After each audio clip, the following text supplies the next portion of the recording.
This episode is proudly brought to you by Pregnant Together, a virtual community for queer folks, solo parents, and anyone who's ever felt different through the process of growing your family. It's run by queer midwife Maria Goodman, and this community offers tons of resources for every stage of family building, from trying to conceive to parenting. You're going to get monthly live support groups. You're going to get access and advice from a queer healthcare provider. And best of all, you're going to get connection with a community of folks going through the same ups and downs that you are, which is priceless. And the best part of it is listeners of the Queer Family Podcast get their first month for free, y'all. You're going to click the link in our show notes to get your free month and get started now. To learn more, head to www.pregnanttogether.com. Enjoy. Love is love on the Queer Family Podcast. Love is love. There were red flags that our agency didn't pick up on, or they should have. And we were so green that she preferred to work with straight couples, and she was pretty religious. And we were like, well, after the fact, you start piecing through everything. I'm a criminal investigator by trade. Welcome to the Queer Family Podcast, y'all. The show all about family, but with gay. Wink, wink. My name is Jaimie. I'm your gay host. And you, my friends, are tuning into this show whose mission is, and always has been, to celebrate, highlight, uplift, and normalize LGBTQIA plus families in all of our beautiful identities. And woo, this episode does just that, y'all. I had the pleasure of sitting down with a man named Corey Allen. Here's what you need to know about Corey before you just listen to the interview. I'm not going to say much. Corey is ex-military. He's an ex-cop, and he is ex-Secret Service agent, y'all. And he's also gay. That tells you a lot. And he and his husband are currently in a surrogacy journey that, as you can imagine, as usually is the case with our family building stories, has taken some major twists and turns. That's all I'm going to say. It's a beautiful story. Can't wait for you to hear it. But before I roll the tape, I got to say a shout out to our newest Patreon members. Dun, dun, thank you, the Broadway husbands who I interviewed last Pride.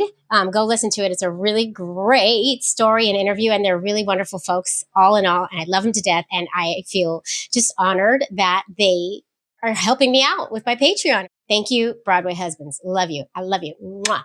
Speaking of Patreon, my next Cheers for Queers happy hour is coming up. Mark your calendars, y'all. 7 p.m. Eastern Standard Time at April 18th. That's a Thursday night. You're going to bring your drinks, and we are going to sit down and chat about a topic that is still yet to be determined. Last month, we talked about LGBTQ books that we love to read to our kids. I brought my whole library, y'all. It was huge. We had a great conversation. And this one's going to be just as fun. If you have ideas for a topic that you would like to go deep on, please send me an email at thequeerfamilypodcast@gmail.com. Thank you so much. And I hope to see you all there.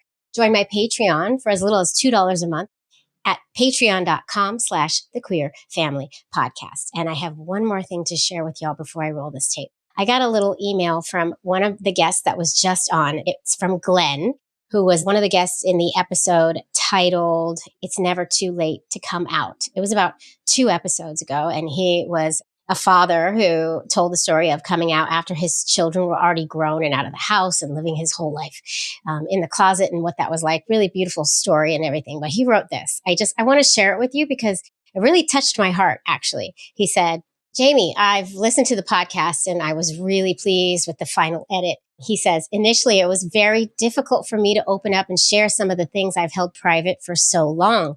With your gentle nature and sensitive approach, thank you, Glenn, I began to feel comfortable enough to tell my full story. That warms my heart. And he goes on to say, thank you for providing this powerful forum that allows important conversations to be heard and shared. And then I'll skip ahead. And he says, my wish is that others in similar situations would see that coming out can result in a better, fuller, and happier life at any age. Beautiful. Thank you, Glenn. And thank you all for tuning in. I love you all. I'm so glad you tune in week after week. And it's time for me to roll this tape. I've yammered on long enough, as I like to say. Helen, Beulah, Nicole, I don't have any assistants. There's nobody in this room. I just like to pretend that I have a whole team of people helping me out over here in my bedroom. That is my studio. Not studio. Helen, Beulah, Nicole, roll that tape. Queer Family Podcast. Love is love. Hi, Corey. Good morning, Jaimie.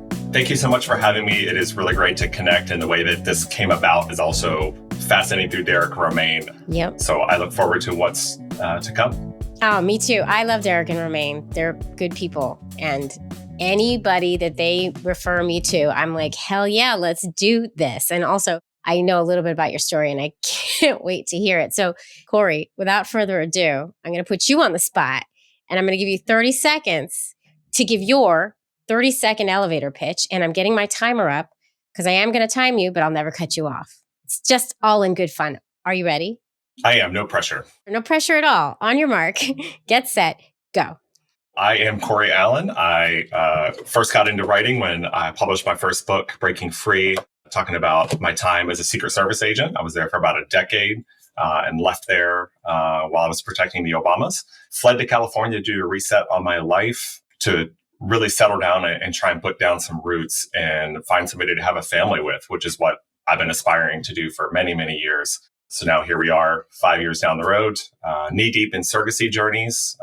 It's been a bumpy ride for us, but as I pivot from the book to greater LGBTQ advocacy and talking about our surrogacy journey and adoption processes I've gone through, my hope is to just spread the word, not only about being gay in a very machismo profession, but to talk about some of the stuff that we've gone through and spread awareness, and hopefully it helps somebody.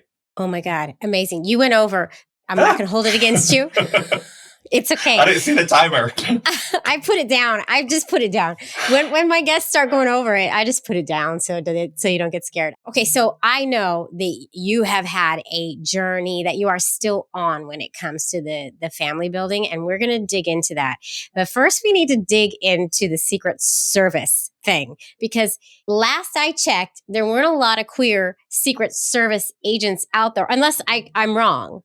I just assume. That is a correct assumption. We had a gay mafia, as we called it. Can we just dig into the fact that you are a Secret Service agent, also for the Obamas, whom I love? Explain, and what was that like? And what was it like? I don't know if were you out? Let's go into this. Of course. Yeah, I got hired in January of 2010. I was a local police officer in Richmond, Virginia for 6 years prior to that, where I was also closeted. So I went federal in 2010. I was then married to my husband. Just seeking better protections because it was not an LGBTQ friendly environment with the police department at the time. I went federal hoping to have this aha moment of I'm here and I can be myself and be more free. Was sent to Miami for the Secret Service and spent 4 years there, dealt with some discrimination on that front because it is a very hyper-masculine profession. Were you out? No, but they still knew. And so... There are no secrets in the Secret Service, so they knew before I even stepped foot in the office. Oh, yeah, because you go through some crazy interview process. Yeah, 6-hour polygraph and all kinds of background investigation. Oh my God. Yeah, okay. So I did my best to put on this front. I was living two lives. There was my professional life where I was butch, macho agent and busting my rear end to do as well as I could, while on the side living on South Beach with my husband and going out and living up our lives, as I was also kind of coming out of my shell as a gay man during that time. Did protection when foreign dignitaries would come in, like the president of Honduras or whoever, or Obama when he was president would come down to Miami. And then transferred to Washington, D.C. in January of 2014, where I did protective intelligence. And again, just rotating protective visits, protecting the Pope when he was in town to As you Trump. Do. Yeah, right. Trump's inauguration in 2016. And then I was able to be assigned to the Obama detail for the last about 3 years of my time there. And I was assigned to Michelle up until I left to try to center my life and rebalance. Wow. Okay. Just a little intel here. Do you get to know, you were assigned to Michelle. So does that mean you got friendly with Michelle, or is that you really have to keep a distance? How does that work? Inside information here, folks. There is professionalism on both of our part, where she knew my first name. She knows who we all are because we're in armored limos together for hours, or we're hiking, we're doing whatever it is that they do, traveling the world really during her Becoming book tour, which helped inspire me to write. So yeah, no, there was professionalism, and they would ask how your day was and how are things, but it was kept, they didn't know that like I ended up going through a divorce through that time. They didn't know any of those details because it's not relevant, really. Right. It was like surface. It's surface Correct. friendliness. Correct. Cordial, super friendly, but also just professional. You just mentioned a divorce. Was it to a man or to a Yes. woman? Yep. So a divorce. Whoa, so you got divorced. See, that's a whole other layer that, you know what, Corey, let's take it back. Let's take it back to young Corey, and when young Corey realized that young Corey was queer, shall we say. As I hit puberty, it really was pronounced as I was finding myself attracted to my then best friend. Aww. It was like the first huge red flag that, I was obviously heavily attracted to my friend, but living and growing up in a deeply conservative area, and it's still conservative to this day, just fearful of acting on anything, and just you bury that as deep as you can. And I dated women up until I was 26 or 27. Whoa. For, long-term relationships. I was to the point where I was about to propose to my last girlfriend. Yeah. Just doing what society was telling me I was supposed to be doing, despite what I was feeling on the inside. When did that switch? Like, when did you? My first hookup was 26, 27. And then once that occurred, I was like, light bulb, hello, like this is what feels better. And that's when I knew going forward, okay, I can't do this anymore with deceiving the woman that I was dating at the time, as well as, hiding who I was, at least on a personal level. So you came out to everyone? It took time. Once I met my future husband and we started dating, I was like, okay, well, there's something here. So I slowly introduced him to mom and like people in my orbit. And then that was its own process, as it is for most of us. So slowly it came out of my personal life, but my professional life, I kept it hidden. Because you were in law enforcement already. Like you went straight Correct. into law enforcement? Yeah. Correct. Out of the military. So I just kept it hidden as best I could, because I could have been fired for being gay if they had found out, and it just wasn't a safe environment. Really until the Supreme Court overturned, was it 2013 decision that granted benefits federally. So then my husband was then entitled to health and vision and dental insurance and all these other things that we'd been denied up until that point. And that was kind of a turning point where I started to come out professionally. Ooh. So that's a lot. And then you're in the Secret Service. You really had to lead this seriously double life for a really long time. And that had to have taken its toll on you. So the stresses of living the dual lives was coming out in unhealthy ways. And I didn't realize it at the time, but we were going out all the time. We were living on South Beach, and we moved to Fort Lauderdale, and just alcohol for our community really is unfortunately a staple of how we de-stress, of how we get together. And generally it's just how it's been for me. Mm-hmm. Consuming a lot on nights and weekends, and it wasn't affecting my work because it was all kept completely separate, but it wasn't until, I moved to DC and I started to reflect back of like how these unhealthy habits were forming and just how much I was consuming just due to the makeup of our friend circle and just living down there. And that's where the stress was. Coming out, and thankfully no harm was ever done, and there was no impact to my career, but it was certainly noticeable. And I've kept an eye on that, in the years since then, because even alcohol growing up was a part normalized in our family, which was unhealthy. We had domestic violence in the home that was centered around alcohol as well. So all that kind of bubbles underneath. Yeah. So do you not drink? Do you not have alcohol at all, or it's just moderation? Or? I do. I know. I make specialty craft cocktails, or I'm a cook in the kitchen. So I like to experiment and play with those things. But now it's one or two at most. And oof. All right. So you led a double life, and then you got divorced. Can we go down that path, and then how we got to where we are now? And then let's dig into the journey that you're on right now. Absolutely. We had purchased a new 3,000 square foot home in Alexandria, Virginia, just outside of Washington, D.C., because we were already home study approved for adoption. So we're waiting on a call for placement of a newborn. And I was updating the paperwork to just update our address. And my then husband wasn't assisting me. There was no feedback. I was like, hey, what's going on? And then he just openly admitted he wasn't ready for kids, despite us taking all these steps to get to this point. Oh, wow. And I was like, okay, well, when will you be ready for kids? And he didn't have an answer. He wouldn't answer me. And that told me what I needed to know. He didn't want to have children, and that's okay. But as somebody that's been core to me from the start, was the breaking point where I was like, okay, there were other issues going on in the marriage where we had been just growing apart. I was married to my job. I was traveling a lot. And that was just the final straw that I was like, okay, I can't. I've always wanted the children. I will make this happen. And unfortunately, that led to the divorce. A couple of years later is when I just completely left the Washington, D.C. area for California to do a life reset and start over to find somebody who I could have a family with. And then met my now fiance on a gay cruise of all places. As you do. Yeah, there you go. I was a skeptical one who was like, I don't know how these people meet.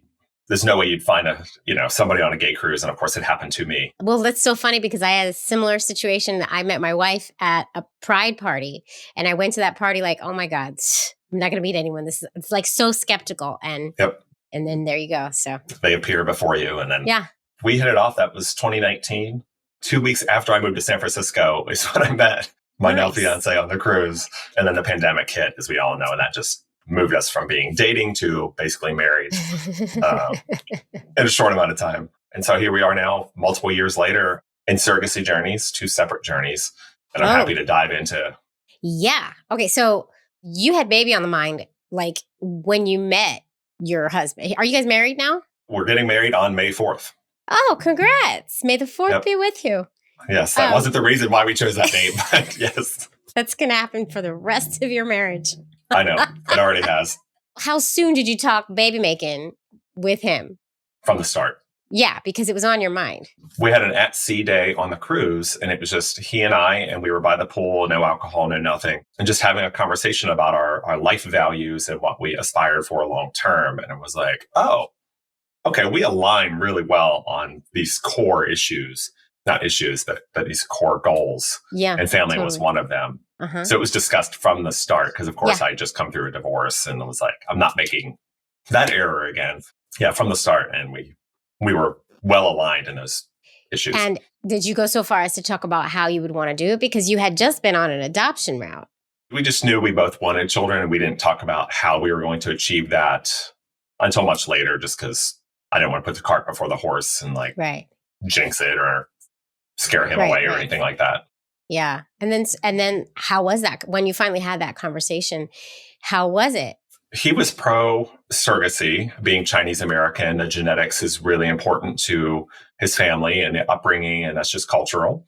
Mm-hmm. And I was still leaning towards adoption because my mom was adopted. And so that has just always, my grandfather adopted all my mom and aunts and uncles and all that. And then the cost of the surrogacy was alarming to me. Yeah. Oh, yeah.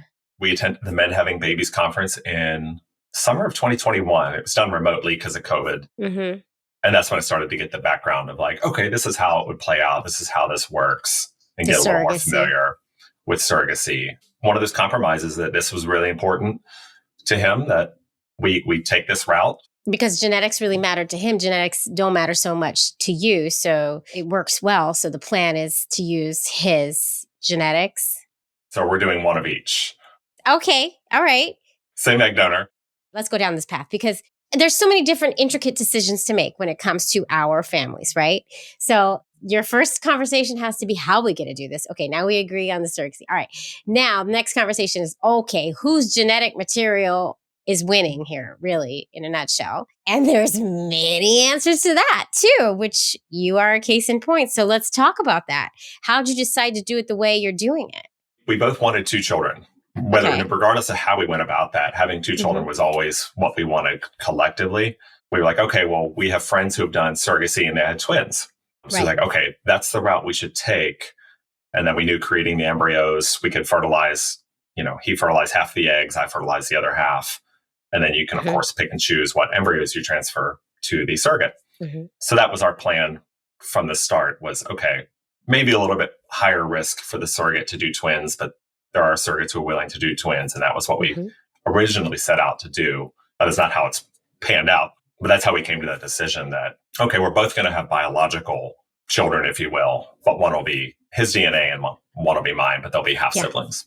Right. Yeah. Which is like the best of our worlds, really. Like it's as close as we can get, right?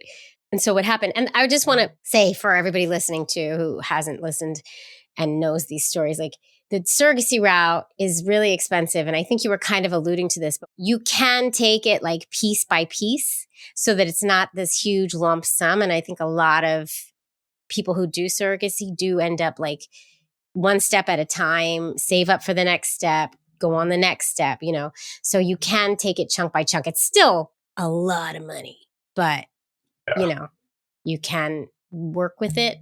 And that has played to our advantage. It's just, we've had a lot of bumps in the road and having to change surrogates out, but it has helped because it's about $150,000 per surrogacy journey without complications. We had to swap out a surrogate after 2 embryo transfer failures and then fraud involved. Okay. Whoa. So it's helped it pace some of that out. The financial impact has been a lot, but the positive and silver lining is it's drawn it out a little bit more for us to deal with. Take us through what happened. Let's go through it. So you know what you want to do, and then what happens? Created the embryos in December of 2021. So you found an egg donor through like a bank or? Our surrogacy agency was able to locate somebody for us. I talk about this a lot on the show. I call it the search for the superhuman. Some of us can get a little crazy when it comes to choosing that donor. I know I did. My hand is raised. How was that process for you two? It actually wasn't bad because we knew we wanted to go with an Asian egg donor just for genetics, and that way so the that children, they both have Chinese in them. And they resemble both Johnny and I, and well, one won't resemble me, and that's okay. We set the parameters for, okay, well, let's try and find, you know, if we prefer to have boys, let's try and find pictures of like the egg donor's brother or father, or like to find out the height and the weight and the genetics of their makeup. If they have diabetes at 25 or other issues, you know, all that's got to be factored in. But Johnny's a physician, so that certainly helped navigate some of those medical that's nice concerns and questions as we sought out our donor. But wasn't crazy and objectively done. Did you have many egg donors to choose from who met your parameters? No. So that probably narrowed it down a lot. The Asian, right? I would imagine. Yep. If you're not non-white donors, all of a sudden your pool gets real small. Yep. And it's an issue in our family building journeys, but sometimes that helps make the decision. Correct. We didn't have many to choose from. And so we chose one egg donor. We came out at the end of that where I had 2 embryos total, because once, you know, as you know, the 50% reduction rate, basically every step of the process. So by the time we had PGT tested embryos, which is genetic testing, where they check for like 300 different genetic disorders to make sure that the embryo is as healthy as possible. And we came away with 2, and we matched with the surrogate like 2 weeks later, had our first embryo transfer in June of 2022, which did not take. And your husband, how many embryos did your husband end up with? 5. Oh, okay. That's a good number. Good number. His were all female. First embryo transfer did not take, which was a huge letdown. And nobody prepared us for that. Of like, we go through these 10 weeks to 14 days, or 10 days to 14 days worth of your mind goes down the rabbit hole of like what your son or daughter may look like, or like this path to parenthood has been 10, 15 years in the making for me. And then you get the news that it didn't take. And there's this huge emotional letdown. And nobody prepared us for that. So we attempted again in October of 22. And that was my last embryo. So we came back with a positive result. The follow-up blood test, the numbers weren't quite where we wanted. And then a third blood test confirmed that they were declining and it was not a true pregnancy. So then I was out of embryos. And then we later found out that our surrogate, had dropped her health insurance that we were paying for contractually. And so she was just pocketing the money every month. What? And then, so that was also like, okay, she had broken our trust and she was cheating us. And we had gotten to the point where we did an embryo transfer with my last embryo, and she did not have health insurance at all and didn't tell anybody. And like, had we gotten pregnant, we would have been on the hook for all of that. So we had to pivot. Big pivot. But where did you find this surrogate? Through the agency, no? Correct. And everything looked great because you speak with each other.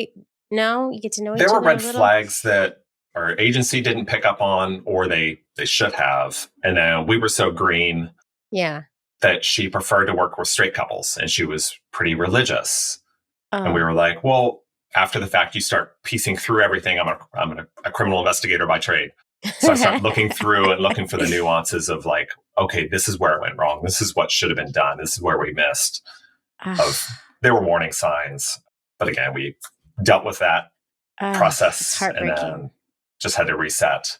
Mm-hmm. Not only was I out of embryos, but then we had to find a new surrogate after spending 16 months and tens of thousands of dollars. But that's life. Holy moly. Okay.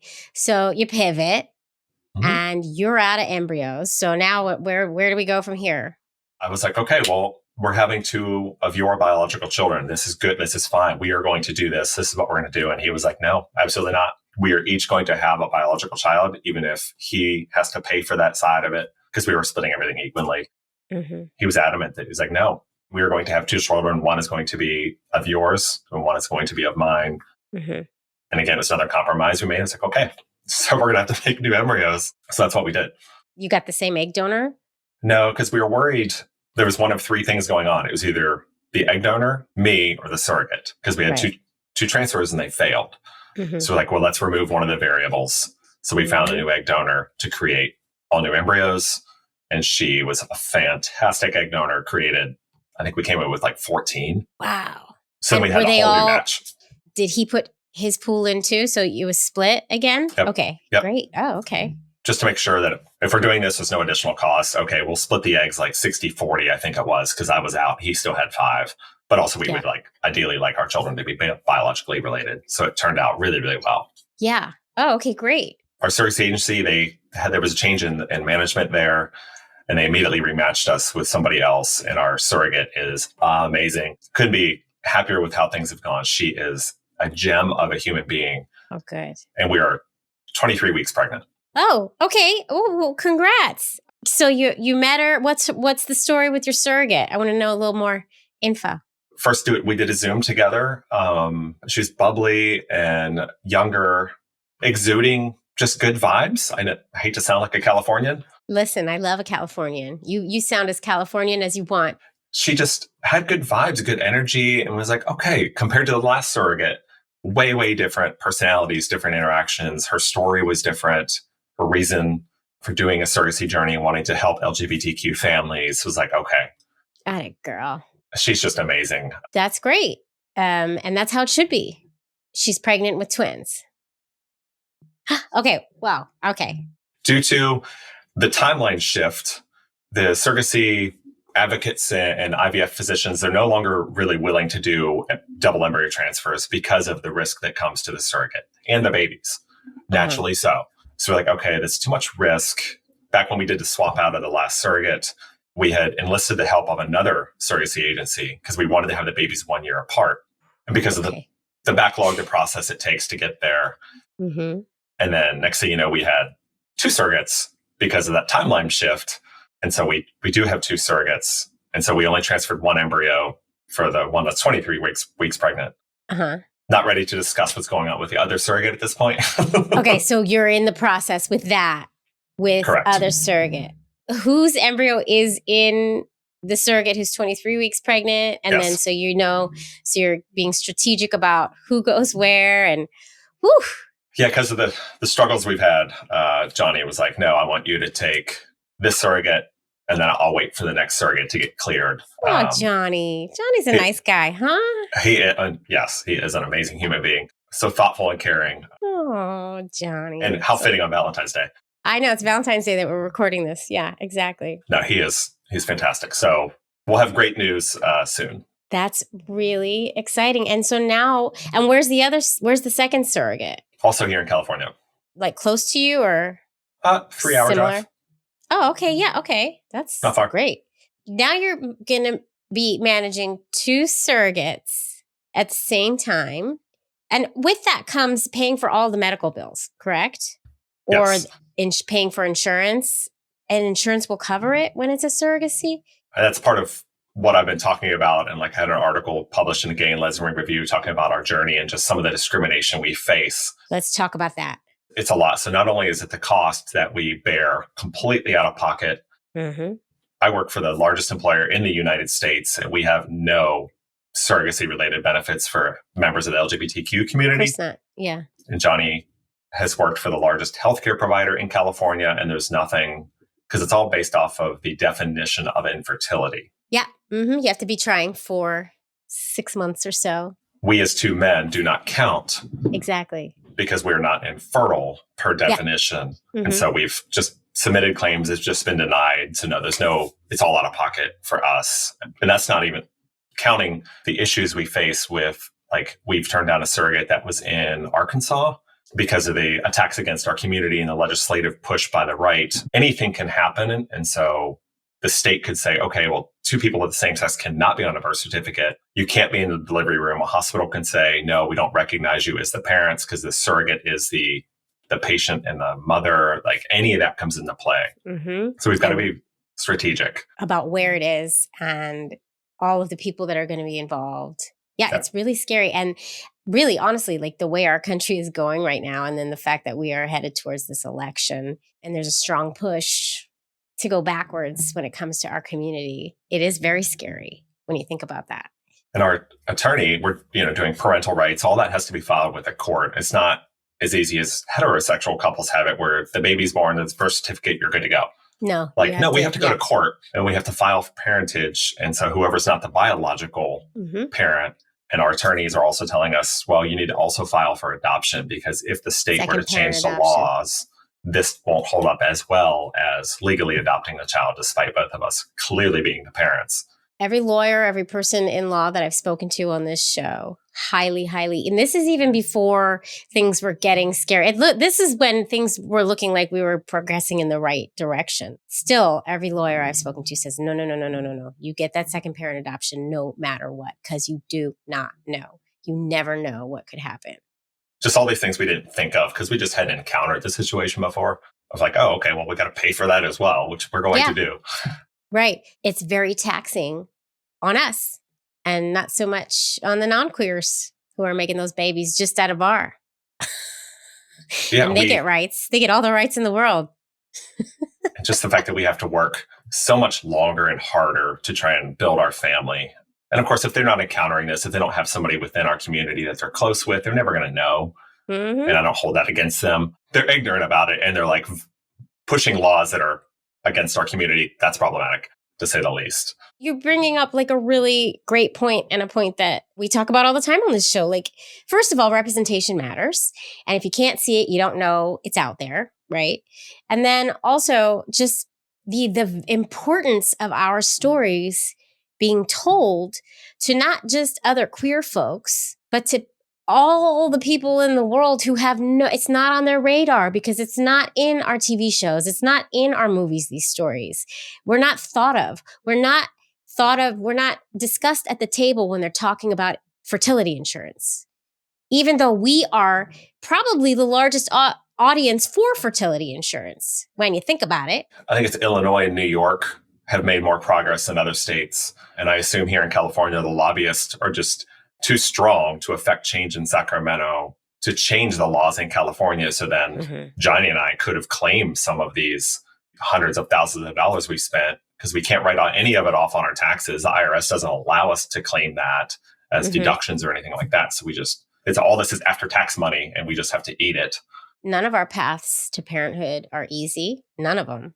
And this one happens to be one of the most expensive ones, for sure. And now you've got two surrogates. Whew. We're fortunate that we've been able, just our life, we're older. We're going to be older parents. I'm in my early 40s, and Johnny is on the cusp of leaving his 30s. So we're very, very fortunate that we've been successful in our life. But again, we've had to wait this long because we couldn't have been able to afford it earlier. Right. And so now I'm going to be the old man at the graduation ceremony that everybody thinks is the grandpa, but it's fine. It'll be worth the wait.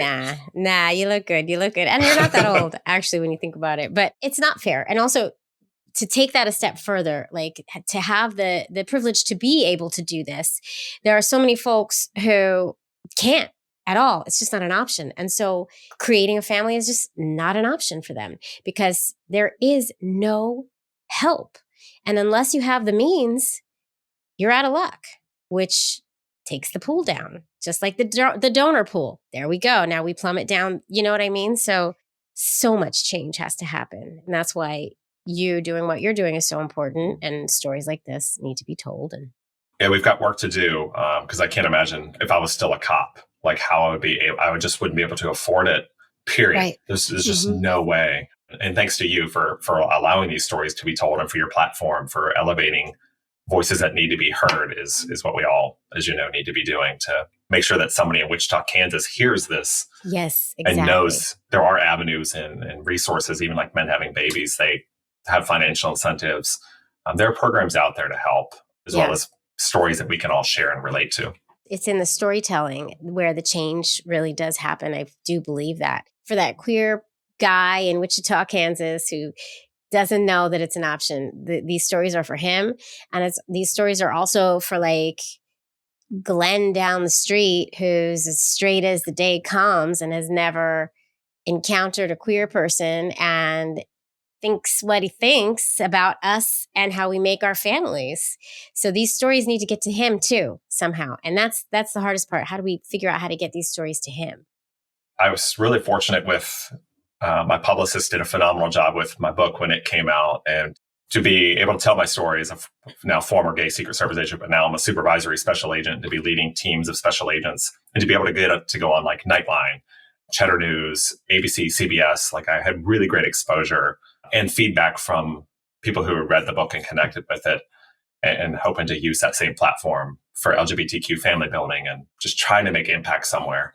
That is amazing. That's like the surrogacy in New York was like the reason it has progressed is because of Andy Cohen. Like he's the one Andy. That I know. Oh, Andy. Yeah, Andy Cohen and Michelle Buteau paired up because she had to use a surrogate. She's a non-queer, but we forgive her for it. They paired up and made change happen in legislature in New York. It takes celebrity. It takes, It does. It takes power. I met Anderson Cooper years ago when I was with Hillary in New York, DC, and he's done surrogacy now twice. And so trying to connect with somebody like he and like Dustin Lance Black, he and Tom Daly and their beautiful family of like trying to lean into, obviously he's super talented, won an Academy Award for Milk. I was like, okay, well, have my publicist, can you pitch this to his people to see, okay, let's try and create something here to affect change. Again, like he did with Prop 8 in California, just trying to work every angle. And then when you get to know them, send them my way. Okay. I don't know if that'll happen. I'm hoping, but put it out in the atmosphere. When you become friends, just drop my name, drop the podcast and conversation. So what's going on with your book? Talk about your book. What's it called for everybody at home? Breaking Free by Corey Allen. Okay. It's a saga of self-discovery by a gay Secret Service agent, which is a mouthful. Yeah, but it says it all. It says it all. And we want the intel. We want the inside scoop on that. They can get it anywhere or Amazon, all places. Just about anywhere. My publisher is small. So all the work that went into this was me. Big publishing houses were not involved with this. So I'm extremely proud of what we've been able to do with the book, and just the media footprint that it made is amazing. And also thanks to my publicist, Ashley White, just killed it. That's awesome. So to be independent and to be able to do this from that perspective has also been really empowering.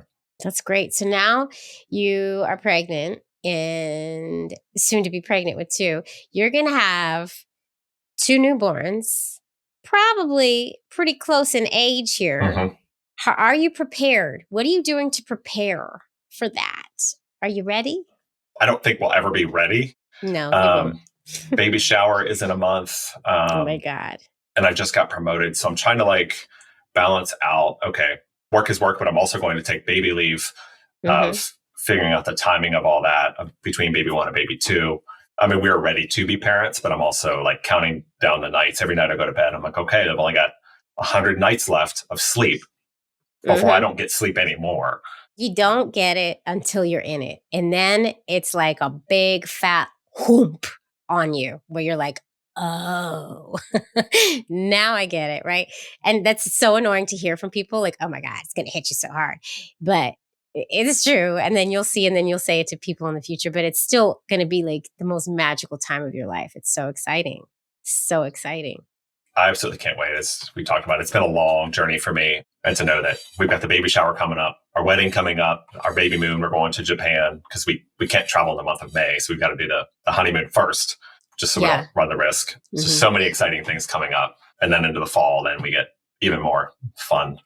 I'll leave it at that. Yeah. And then baby 1, and then fingers crossed, baby 2 shortly thereafter. And then you're not going to know what hit you for like 5 years. And I'm okay with that. And having children later in life, there's a lot of patience that comes along and a lot of life learning of knowing how to communicate with each other and the important things that are going to be needed as we get possibly overwhelmed with children. It is what it is. It's going to be beautiful and it's really exciting. Do you have y'all talked at all about how you're going to talk to the kids about their origin story and all the things that go along with our families?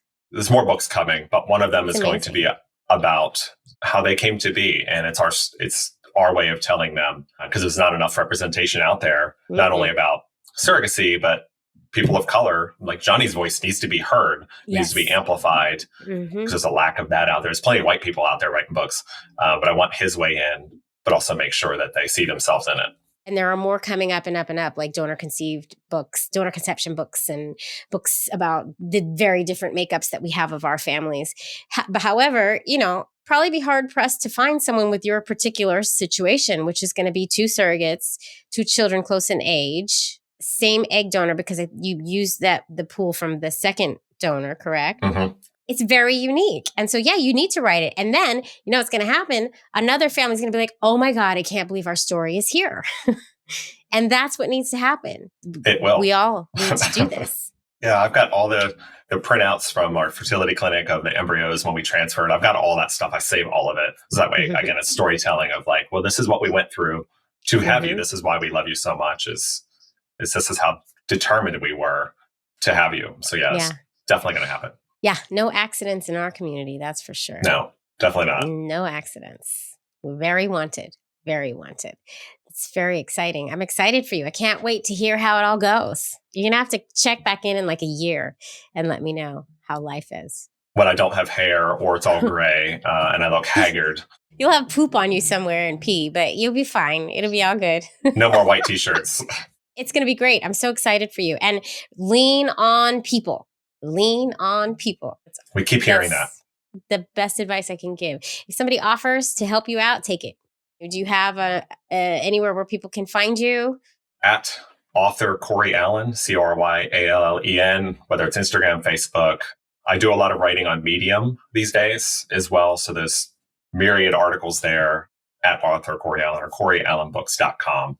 Everything is also linked through there. Okay, well, keep up the good work. Keep doing what you're doing. Keep spreading this queer love and these queer stories. Hopefully I'll talk to you soon. I want to hear how it goes. Anytime. Happy to have conversation. And Jaimie, thanks again for having me and allowing everybody else to hear these stories. You're doing great work and we really, really need you and appreciate you. Aw, thanks. You're going to make me cry. Thank you. That means the world. It really does. This is not goodbye. I can't wait for an update. No, of course. Anytime. Hit me up. I will. All right. Thanks, Jaimie. Queer Family Podcast. Whew. Well, folks, I hope you enjoyed that episode as much as I enjoyed it. And if you did enjoy it, feel free to listen to another or watch another. I have so many episodes for your listening or viewing pleasure. Just go pick one and enjoy. There's a lot. There really is. And also, if you really do like this show, please, I know I say it all the time, but please do consider supporting the show on Patreon. You're just going to go to patreon.com/The Queer Family Podcast. You're going to pick a tier, you're going to join, and you're going to get that bonus content. And you're also going to get my love and adoration for the rest of my life. I love you all. Thanks for tuning in. Keep on tuning in, and I'll see you next time. Mwah.